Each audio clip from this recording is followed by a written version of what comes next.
and welcome to this US election special of CoronaNomics What Just Happened, brought to you by Econ Films, where we go through the biggest events of yet another historic week with you, our live audience. So do ask us a question on the YouTube comments or on Twitter using hashtag CoronaNomics. I'm Lizzie Burden, economics reporter at The Telegraph. And I'm Ben Chu, economics editor of The Independent. Well, as Lizzie said, another busy 7 days of coronavirus-related news. Not all of it actually involving the US election, but Donald Trump got angry on Twitter about the polls closing. Luckily, Poland was on hand to put him right. Though, is it just us, or are Donald Trump's tweets getting just a little bit repetitive these days? While everyone else woke up on the 4th of November unsure as who had won the election, the UK's Daily Star tabloid newspaper had a world-beating global exclusive on the next occupant of the White House. Of course, CoronaNomics would never condone that outrageous ageism on display in that headline. Of course, finally, the BBC revealed the sensational news that Margaret Thatcher is on Twitter. Next question. Let me just put up a tweet that Margaret Thatcher has just put out, because Theresa May, saying that... So easily confused, aren't they? Joining us this week is Ian Bremmer, president and founder of the political risk research and consulting firm Eurasia Group. He also teaches at Columbia University and is the author of the New York Times bestseller Us versus Them, The Failure of Globalism. We're also joined by Grace Blakely, economist, broadcaster and author of The Corona Crash, How the Pandemic Will Change Capitalism, which came out last month. She also hosts a World to Win podcast with Tribune magazine. Welcome to you both. Thank you. Now, we're going to talk about your moments of the week very shortly. But first of all, our audience poll on Twitter, which we'll discuss the results of towards the end of the show. And what we're asking you this week on election night, was it 1 before the polls closed?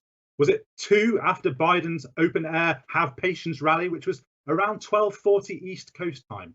Or was it after Trump came out and said, frankly, we did win this election? His speech at around 2 a.m. East Coast time. Or maybe you've not been to bed yet. Number 4, I haven't been to bed yet.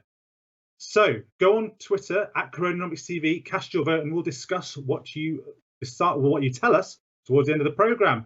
Now, but before we go to Ian's moment of the week, we're going to no media outlet has called, I gather, the result of the election yet. I just wondered if Ian and Grace, Ian, are you going to call it for Biden? Do you think he's over the line yourself?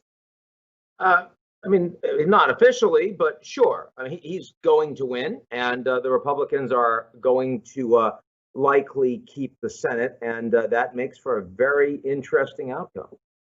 Indeed. And Grace, do you think Biden's going to make it? I agree. I think it seems like Biden's going to get over the line, but I think at the moment that seems like the least of our worries when it comes to the democratic process. Indeed. Well, we'll talk a lot more about that. But let's go to our moments of the week. Ian, first of all, what do you want to talk about?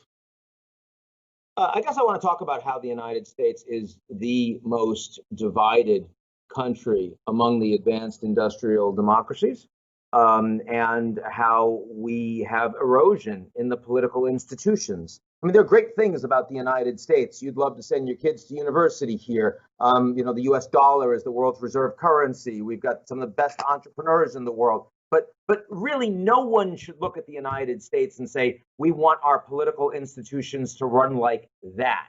And historically, that wasn't the case. I mean, literally just in the last few days, I've seen the Secretary of State come out and say that there are electoral irregularities in places like Tanzania and the Cote d'Ivoire. We should not be doing that. Maybe Canada can do it for a year or two. We should not be telling other countries, here's how you should run your election. And that, as an American, it kind of hurts me that we need to put American exceptionalism to bed, but it is kind of the reality today. Yeah, and that's such a fascinating point. Because America, as you say, has been this beacon for so many years, so many decades, centuries even. Is that, I mean, it feels like that moment has gone, not just with, what's happened recently, but, ever since Trump was elected, really. Is there a sense of that in America, of that moment having passed, Ian? Well, there's certainly a sense that the American dream doesn't apply to a very large number of Americans. And this is why the Trump vote was not just about disenfranchised white racists. There's a lot of people in the United States that turned out for this guy, who very clearly is not super competent. I mean, he's had 4 years of not a fantastic run as president, but people are angry and they don't trust the establishment leaders, including Biden, who was already vice president for 8 years. And they don't trust the CEOs or the bankers or the mainstream media or the pollsters that are calling them up. This is deep, it's structural. And because government is going to stay so divided, it worries me that it's going to get worse. I mean, at least if Biden had won and the Democrats had taken the Senate, then you could see a $3 trillion stimulus that would have the kind of effect that we've seen in Europe, with 27 countries all voting for big relief that, is functionally going to feel like a Marshall Plan for the Greek government, for example, and means that you'll see less Euroscepticism in Greece. So different from the way the Europeans handled the Eurozone crisis in 2009, 2010. Our ability as a country to come together like that in response to coronavirus and the economic fallout, with Biden, with a win that will be called illegitimate and delegitimized by Trump himself and his followers, and with a Senate that is still Republican, you just can't do it. You can't address it. And so this is going to get worse. It doesn't mean American power is going away at all. The U.S. is still overwhelmingly the most powerful country in the world, and no one's close. The Chinese aren't close. So it's not that. It's not the decline of the United States globally, but the idea that the United States had, the ability and willingness of the U.S. to provide global leadership, that's in the rearview mirror right now. Right, fascinating. Let me bring in Grace here. I mean, do you feel that Biden can make America a progressive force in the world again? Or do you feel, like many people, that moment of American moral leadership has now passed? Yeah, I mean, I think, it's hardly surprising that so many people ended up voting for Trump, and that indeed among a lot of demographics, his vote actually increased this time around, when you had Biden effectively campaigning based on the message that Trump is mean and not particularly competent, right? And also, totes shades of, if you voted for him or if you support him, then you're racist or you're a degenerate or something along those lines. And a lot of people responded to that by saying, well, what has the Democratic establishment done for us? What did you do for us when you were vice president in that period, in the wake of the financial crisis, when we saw, really a decade of stagnation and rising inequality for so many people? And, that has undoubtedly affected America's material power, certainly, when you look at that, relatively speaking, that decade of stagnation, not to mention the impact of the crash itself, and now this one as well. But also, as we were talking about, its kind of ability to, I think, that point Ian made about America going out and saying, well, they don't have democracy in X, Y, and Z country. Well, it's like, to what extent is the American system really built on the norms of liberalism, when, not only have you got the due process being disrupted so obviously and so overtly, but actually, I mean, when you look at the role of the state in the economy today, I'm not surprised that so many people are, annoyed about the role of the American state, when it seems to spend most of its time kind of propping up business and propping up financial markets, when most people don't have access to basic healthcare. It kind of seems like a complete and utter inversion of what a liberal democracy is supposed to look like.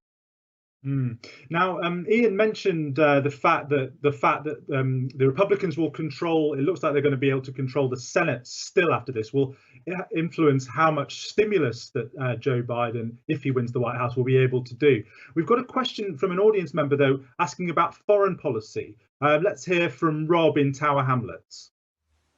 My question is for Ian Bremmer. If Joe Biden does become president, he will likely not have control of the Senate, and that will have big implications for his domestic policy. But what do you think the implications will be for Joe Biden's foreign policy if he has a Republican-controlled Senate? So, Ian, are there any implications of that?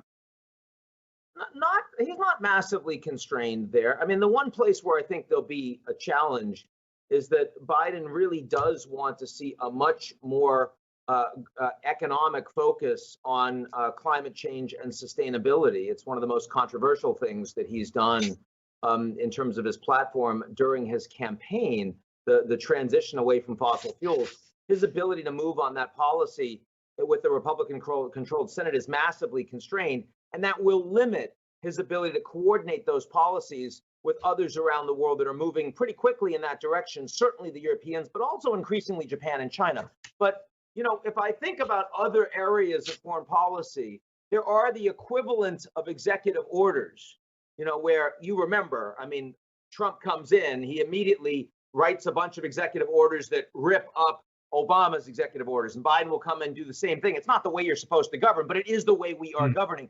There are things you can do like that from a foreign policy perspective. So, for example, we have just left, we, the United States, have just unilaterally withdrawn from the Paris Climate Accord just yesterday. We're the only country in the world that's doing that. It's hard to unify the rest of the world against you. Trump has managed it. In 77 days, Biden becomes president.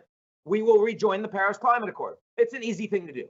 We will rejoin the Intermediate Nuclear Forces Agreement with the Russians, for example, on arms control. That's an easy thing to do. We will appoint an appellate judge for the WTO, the World Trade Organization, so that we can start hearing cases again. That's an easy thing to do.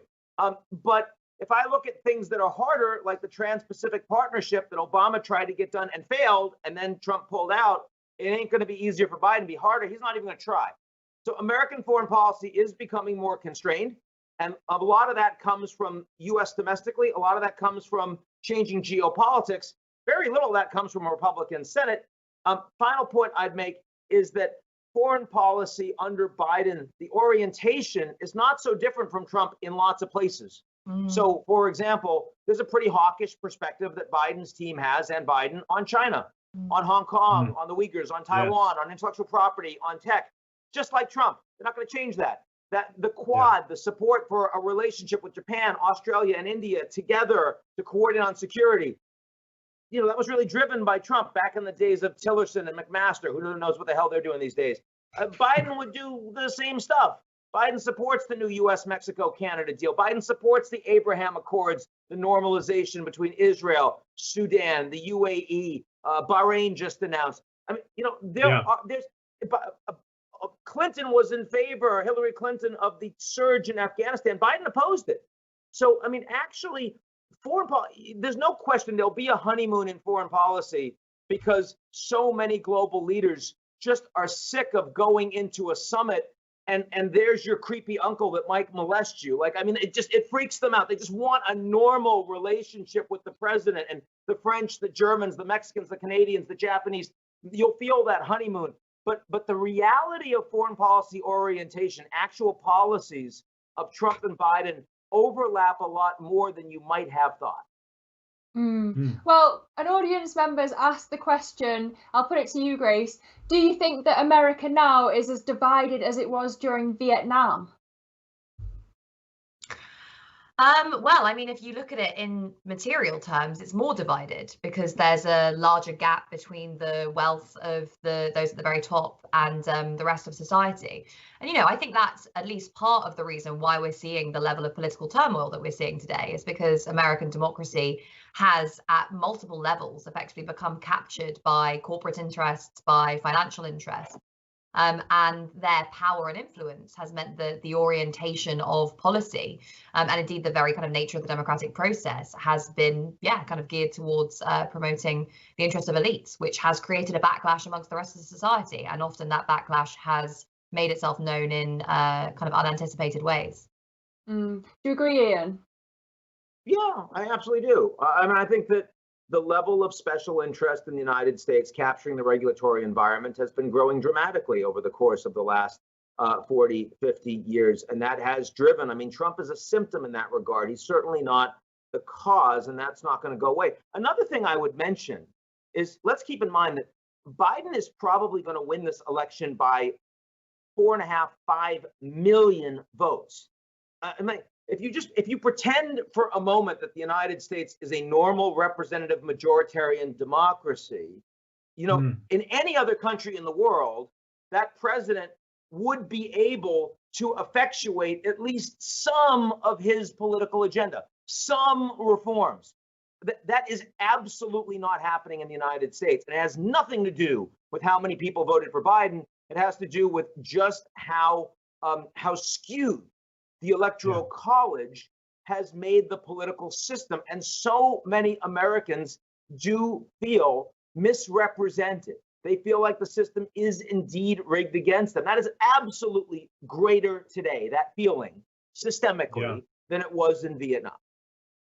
That's fascinating. Now, don't forget to vote in our poll at CoronaNomics TV. If you've got a question, put it in the YouTube comments or on Twitter using the hashtag CoronaNomics. Now, on to Lizzie. What was your moment of the week, Lizzie? Well, it was this CNN national exit poll about the role of the US economy in the election, where it falls in voters' priorities. And it shows that 68% of voters thought the national economy was in a good condition. Ian, how can that be, given the US has been through such a historic recession? Is it actually that people see the stock market doing well and they think their 401k is going well, it's increasing, so that means the economy is doing well? Can you explain how this poll could possibly happen? I think there are a couple things. First of all, keep in mind the United States has been coming out of a fairly robust rebound post the 2008 financial crisis that's lasted over a decade. Before coronavirus hit, unemployment was at record lows. Wage levels were starting to increase a little bit. Optimism definitely was growing in the United States. Doesn't mean it was a slam dunk for Trump, but that was the general feeling. Now, when coronavirus hit, the United States economic response was actually quite robust. The coronavirus response was poor and very divided. But what you saw between the Secretary of Treasury, Steve Mnuchin, and Nancy Pelosi was over 10% of US GDP immediately going out at the workers, at the corporates. I mean, it actually did provide a real safety net for most Americans for about 6 months. Beyond that, you had Jay Powell, the Fed chief, who I think will stay Fed chief under Biden, by the way, and every serious Democrat I talked to on the economic side, Larry Summers and Peter Orszag and Jack Lew, you cannot find a negative thing that they would say about Jay Powell.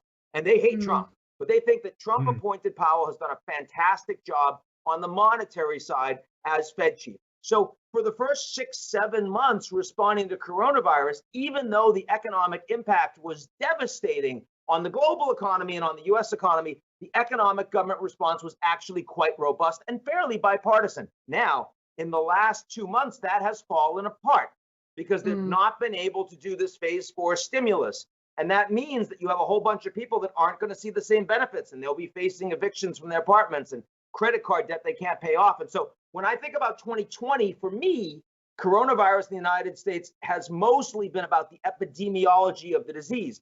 We look at 2021, we've got better treatments, we've got lower mortality rates, we're going to have vaccines, God willing, but the economics of coronavirus are going to be a lot worse in 2021, and the United States is likely to experience the teeth of that.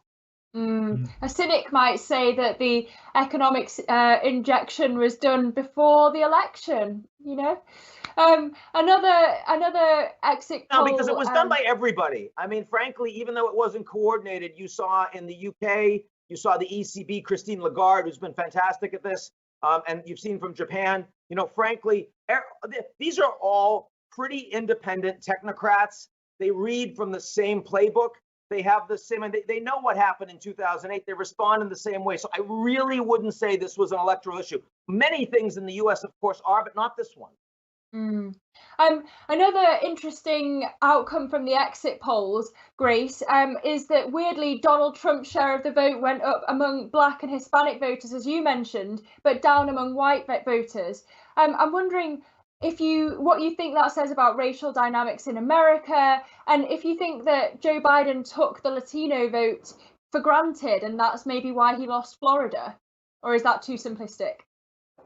Yeah, I mean, we haven't got yet a full breakdown of what happened to the Latino vote, which is obviously different depending on, the the kind of country of origin of those particular voters. So, we know that Cubans and Venezuelans vote in very different ways to people who come from kind of Colombia and Central America. So, I think it's difficult at the moment to read into those dynamics very clearly. And there's been a lot of simplistic commentary on that. And especially from people kind of on the Democrat side, basically saying, who are these people and why are they voting against their interests? And I think that kind of shows a staggering lack of understanding of the real issues being faced by many people today, who often feel as though the Democratic establishment is not on their side. Some of those exit polls that Fox News, for example, did showed that something like 70% of the country was in favor of one form or another of kind of centralized healthcare provision, some version of government provided healthcare provision, Medicare for all. No party was talking about that, despite the fact that we were in the middle of a pandemic. And I think this question of the economy is quite important, because a lot of voters were voting on that basis. And Trump has really masterfully kind of projected an image of the economy which divorces what's going on the surface from what's happening underneath, and particularly by focusing on the stock market. So his corporate tax cuts that kind of gave a massive boost to corporate profits were a big thing that kind of made ordinary Americans often feel wealthier, because they obviously increased equity prices. You've also had this long-term ongoing monetary policy basically oriented towards boosting asset prices, boosting share prices in particular. And central banks would never admit that that's the actual aim of a lot of their monetary policy at the moment, but it certainly does look as though, you can look all the way back to the Greenspan put in the early noughties and say that central banks are looking at what's going on in stock markets and they're coordinating their policy on that basis. I think, what we're seeing today is that whilst Ian was saying that, the economy was doing okay before this crisis hit, or doing well before this crisis hit, there's again this difference between what's going on the surface and what's going on underneath. On the surface, yes, you had high employment, you had, very vibrant stock markets, high asset prices, but underneath you had this, relatively poor productivity, especially in a lot of sectors, a long-term divergence between wages and productivity, such that the average American had the same purchasing power as they did in 1970. And underneath all of that, perhaps the biggest issue, and again related to this question of monetary policy, was that massive buildup of debt, particularly corporate debt, particularly risky corporate debt in the system. And I think that's something that we're going to, we should be worrying about again today. And it really does connect to this long-term question of the role of monetary policy in the economy, the role of central banks in, controlling and influencing asset prices, and how that does or doesn't link up to fiscal policies and other measures that are actually designed not just to boost the wealth of people who own assets, but actually, generate productivity, innovation, growth, and reduce inequality, and obviously tackle climate breakdown in the economy more generally. There's certainly concerns that guests on CoronaNomics have mentioned. We've now got a live question from Carlos in Pennsylvania. Carlos is a former director of international trade for the state of New Jersey under Republican Governor Christine Todd Whitman, but he's actually backed Joe Biden. Carlos, are you there? Can you hear me? Yeah, hi Carlos. Yeah. How have things been going in Pennsylvania? Well, I'll tell you, just at this hour, I just checked it up. Trump is down by 100,000 votes. But I look at two congressional races here, one around Pittsburgh, Connor Lamb, and one around Scranton, Erie, where Biden was from, Matt Cartwright. These are two freshman Democrats. Both of them were in very tight races. The initial numbers were against them. And now with the most of the precincts reporting there in Westmoreland County, Allegheny County, and Lackawanna County, both of those seats are now tipped for the Democrats. So I think this rather lends itself to a possible Biden win. Wow. Well, you've heard it from our Pennsylvania correspondent. What's your question, Carlos? My question to Ian, if I may, Ian, with a probable Biden administration, okay, where do you think we're either going to continue or pivot on trade policies, specifically to China, and then to the EU, and finally with our audience here in the UK? Thank you. When I look at Trump on trade policy, there was a lot of talk and a lot of weird focus on deficits but I didn't see that actually working out in policy. I mean, Robert Lighthizer, the U.S. trade rep, is an old hand from the Reagan administration. He's very professional. He's very capable. I think he advances U.S. interests pretty well. I remember under Obama, Biden, my old friend Mike Froman, who was running trade negotiations around Trans-Pacific Partnership, other places, he would go in and eat the faces off of these other countries. Because, I mean, you know, he represents the strongest country in the world, and we're a free market, but we also want a good deal for the United States.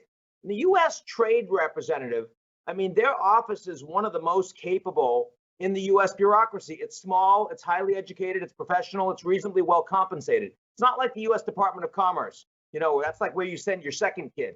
But I mean, the first kid goes to USTR, and I think that it hasn't been damaged under Trump. And I think it would be, and if you look at the new U.S.-Mexico-Canada agreement that got done, Biden has said publicly that he supports it. He thinks it's an advance, a modernization. I agree. He hasn't said that about the U.S.-Korea deal, but I know he feels the same way. I actually don't think the reality of trade policy would not be all that different. I do think that Biden would try to reduce the additional tariffs that were put on China under the Trump administration, but I don't think he would be able to do that without some reciprocity from the Chinese. And I'm not sure that that's agenda item number one for Biden. I actually think when it comes to the mechanics of trade on China, they're going to try to first figure out what the relationship looks like, get it staffed, and recreate the old strategic and economic dialogue, which was a lot of high-level bureaucratic officials, civil servants on both sides engaging. Right now, that isn't happening at the top levels between the Trump administration and Xi. And I think they're going to want to fix it first. So it doesn't sound very sexy. It's a lot of kind of triage work in the early months, but I don't think trade policy is going to change that much. Well, thank you very much, Carlos. I hope that answered your question. Don't forget. Yes. Thank you. Brilliant. Thanks, Thank you. Carlos. Don't forget, if you're watching, to vote in our poll. There's still time. And if you've got a question, you can ask away on the YouTube comments or on Twitter using hashtag CoronaNomics. Grace, what's your moment of the week? So I picked for my moment of the week as I mentioned earlier, the exit polls done by none other than Fox News, who you wouldn't ordinarily expect to be pushing progressive narratives.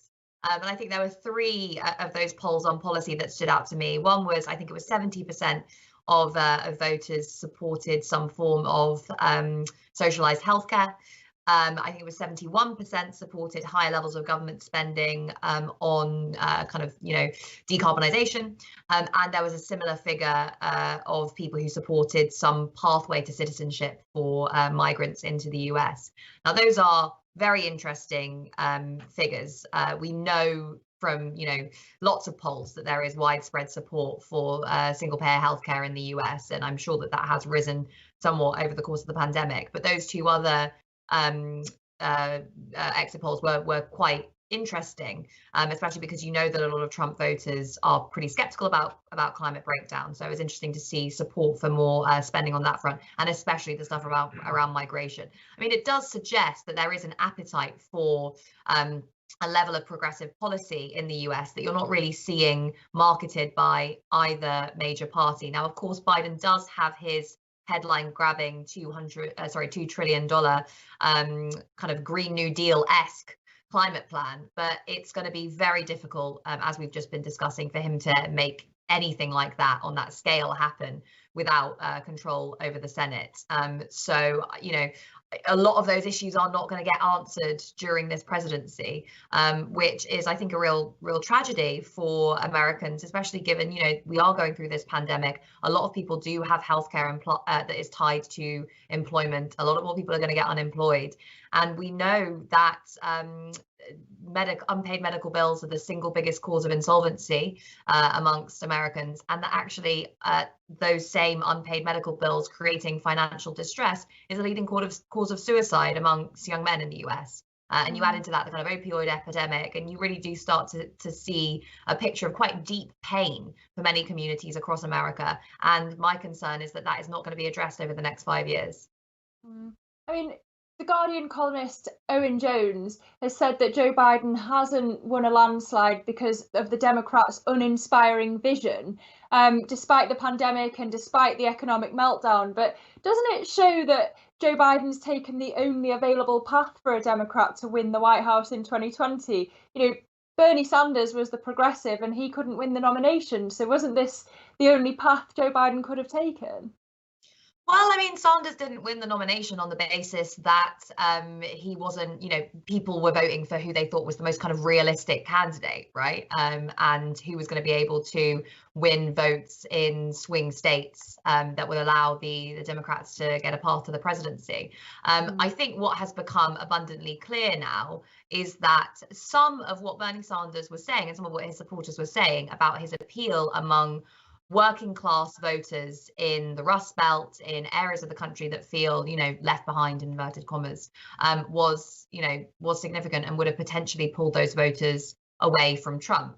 I'm not saying that Bernie would have won because, of course, you know, we have absolutely no idea whether or not that would have happened. But I think you can certainly argue that, you know, you just look at some of the demographics of the Democrats coalition, and it is increasingly oriented towards a kind of professional class who is, you know, disgusted basically with Trump and therefore giving their votes to Biden. But often it doesn't extend beyond some of those major cities where that kind of class lives. So I think the Democrats really have a lot of soul searching to do in terms of how they reconnect with what should really be their base of working class voters who have, you know, who support progressive policies. I mean, in Florida, the fact that Biden lost at the same time as the $15 minimum wage was introduced was, you know, quite a big concern, I think. It should be a big concern for the Democrats. Mm. Now, Ian, you mentioned QE and money printing by the Fed. We've got another £150 billion that just announced today by the UK's Bank of England, by the central bank here, of monetary easing. We've had a question in from a viewer which says that isn't all this QE going to further line the pockets of the rich and have a negligible effect on the lives of struggling people? Do you have some sympathy, first of all, Ian, with that view? Sure, of course I do. I mean, again, the markets love it, but the markets are increasingly disintermediated from the lives of the average person. And that's becoming more true as labor and capital become less intertwined. I mean, we know that there's an awful lot of capital that is reshoring to the United States, but a lot of it is not attached to jobs. And we also know that over the course of coronavirus, the disruptive manifestations of tech companies allowing us to do what we're doing right now and talk to the world, that is displacing so many more people, accelerating that displacement that aren't attached to the knowledge economy. So unless you are coupling that monetary policy with real fiscal stimulus that's oriented towards getting those people into the new economy, you're going to create a gap that will have very serious political implications that we're only starting to see. I don't believe that the divide in the United States is close to as far as it could get. There's very little violence in the United States. There's very little call for revolution. There's very little subversiveness really in the political system right now. But over time, that could change. And I think we do need to recognize and worry about that. I'm glad that the caller raised the issue. It's fascinating. Don't forget, there's still time to vote in our poll. And if you've got a question, ask away on the YouTube comments or on Twitter using #CoronaNomics. Ben, what's your moment of the week? My moment of the week, Lizzie, was the US passing 100,000 new cases of COVID on a single day, which is the highest daily count the US has shown, and actually the highest daily count that any country has shown in this pandemic so far. And of course, 800 deaths a day, that's going up as well. 52,000 people hospitalized with COVID. All these measures are rising. And remember, almost 250,000 fatalities so far from COVID in the US. And I'm just flabbergasted, really, what it seems to be a lack of discussion of the US's virus suppression strategy amid the election fallout. I found it almost surreal watching the audience at Trump's 2 a.m. press conference. No masks, no social distancing. It's almost as if the pandemic wasn't happening, as if there hadn't been a White House super spreader event only a matter of weeks ago. Now, here in the UK, of course, we're going into another lockdown, or actually we're already in another lockdown because the virus is spreading so rapidly. We're seeing similar action right across Europe. We seem to be two continents united by a common virus, but utterly divided, it seems, in how seriously we're treating this, at least from a policy perspective. Now, of course, Joe Biden has said that he will adopt a new, more proactive policy. But even if he wins, that wouldn't start to be implemented until the end of January 2021. I mean, just let that sink in. That seems a very long time away when we're talking about a virus that spreads exponentially. Now, we use the words behind the curve a lot, but in this case, it seems to me it couldn't be more fitting. As I said, I just find it absolutely flabbergasting. But I'm in the UK. Ian, let me ask you, is my impression right? Is there this real transatlantic divide in how seriously we're treating this virus, or is that just an illusion? What are your thoughts? Well, it's certainly true that President Trump has made some very easily defined mistakes. Number one, I mean, as a leader, he does not lead by example. He does not show empathy. He did not take the virus seriously in terms of the way he talked about it publicly. He didn't get adequate testing up early, and America's test didn't work. He didn't get them from anywhere else like Germany, where they would have been on offer. And he refused to wear a mask and made it almost a patriotic issue that you don't need to wear a mask. And that caused problems in the United States. But, let's be very clear. There are so many people out there that have been talking about how Trump is a latent authoritarian. And if we vote for him one more time, we're going to be a dictatorship. I mean, this is the biggest crisis of our lifetimes, one that, like any dictator, would-be dictator worth their salt, would have said, I'm going to seize power. I'm going to call a state of emergency. Everything comes to me. And Trump didn't do that at all. He actually said, what do you think? I'm in charge of mask distribution. I do PPE. That's all about the states. So first of all, it really made clear the lie that Trump is capable, that we're close to authoritarianism, and that's what Trump actually wants to do. He's a narcissist. That's very different from he's a dictator. And then further, I mean, if you actually look at the second wave in the United States and across the EU, you have to recognize that hospitalizations, death rates, and cases per capita in so many major European countries today are worse than they are in the United States. And so that does tend to tell you that this disease is hard. That, even if you had a more capable American leader in place that cared, and even if you had someone that did, like Macron, not quite Merkel, but Macron is generally considered as a reasonably capable leader, right? And people don't laugh at him all over the world and say, oh, what a buffoon, the way they do about Trump. But it's not clear to me that Macron's done any better job in responding to coronavirus than Donald Trump has. And I had this conversation with the top epidemiologist running the dean of the school for Brown University's School of Medicine, Ashish Jha. And he has been on television all year long disparaging Trump. And I asked him this question, and he said, you know what? I guess I was wrong. He said, I really thought that we were going to handle it much worse than Europe, and actually it's just much harder to deal with. So I think we have to reflect on that and what that means for how we think about it. Yeah, that's fascinating. And Grace, let me ask you, I mean, there's been attempts to make COVID into a part of the UK's culture war. We've got Nigel Farage having his new anti-lockdown party. What's your sense? Could COVID be like Brexit? Could it be a big social wedge, in the way that has been? What do you think?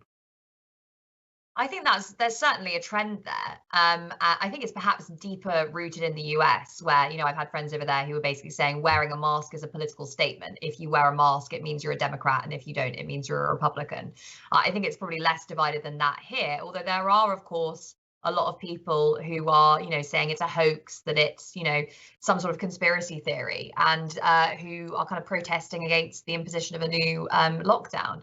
And again, I think part of that is down to just a pervasive lack of trust in all of our political and economic institutions. I mean, if you look at things like the Edelman Trust Barometer, for years and years and years, we've been seeing declining trust in the media, declining trust in politics, in the judiciary, in everything.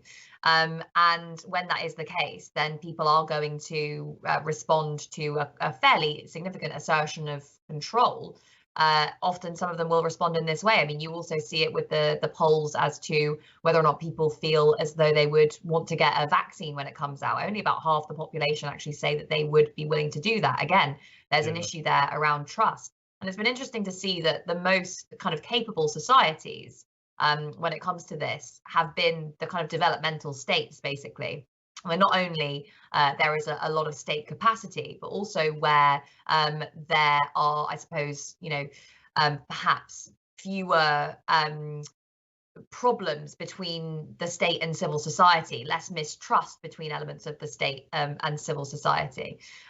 So yeah, I mean, I think this is a particular problem in those basically capitalist democracies where trust in our institutions has been eroding for quite some time now. Yeah, absolutely. Right, we're coming towards the end, so it's back to our audience poll and a reminder of what we were asking you. We asked, what time did you go to bed on election night? Was it 1 before the polls closed, 2 after Biden's speech at 12:40, 3 after Trump's speech at 2 a.m, or 4, I haven't been to bed yet? Well, let's see if we can get the results up. I think the winner is before the polls closed is the winner. I think that was on about 38%. Well, early to bed. Now, you might notice that we put that haven't slept yet in there. We thought that was a joke, but actually we saw a tweet from Alistair Campbell, Tony Blair's former chief spokesman, the day after, which he basically said, I haven't been to bed yet. I think we might be able to bring that up, but it was, he said, I have now been awake for 41 hours, apart from 2 20-minute naps. But I'm not going to sleep until I see Joe Biden come out and tell the truth the world needs to hear. We've won, he's lost, move over and move out. Well, I hope Alistair managed to get some sleep between putting that tweet out and now. But let's ask Ian, what time did you go to bed on election night? Yeah, probably midnight. I mean, it was pretty clear by 11 that we weren't going to have a winner that night, and some of us have day jobs, as you know, so that felt reasonable. And Grace, what about you? Well, I actually stayed up fairly late because I was doing a couple of different events with various different groups over in the States. So I was up until about 3 a.m. UK time, which isn't that late American Eastern time even, but yeah, it was a solid effort from me. I slept until about 10 the next day though, so. Yeah, well, good. I'm very glad to hear it. I mean, it is a slightly strange ritual, isn't it? Staying up when you know you can't affect what's going to happen, and you probably won't get a result. You've got to watch it though. In some cases, history, that's true. That's true. Watching historic moments like Trump saying we did frankly win. Anyway, we've run out of time, unfortunately. It's been a fantastic show. Thanks so much to Ian and for Grace for coming on What Just Happened, CoronaNomics. Keep sending in questions about what we might cover in future weeks and suggestions. Don't forget you can watch our latest interview with Neil Ferguson, former member of the UK government's SAGE committee, and the LSE economist Sir Tim Besley on Epimacro, which is the attempt to merge the disciplines of epidemiology and macroeconomics. That's available on our YouTube channel. And don't forget to follow us on Twitter at CoronaNomics TV for all our latest updates. And to play us out, here's our wonderful musical guest from season 1 of What Just Happened, Stuart Wood. Take it away, Lord Wood.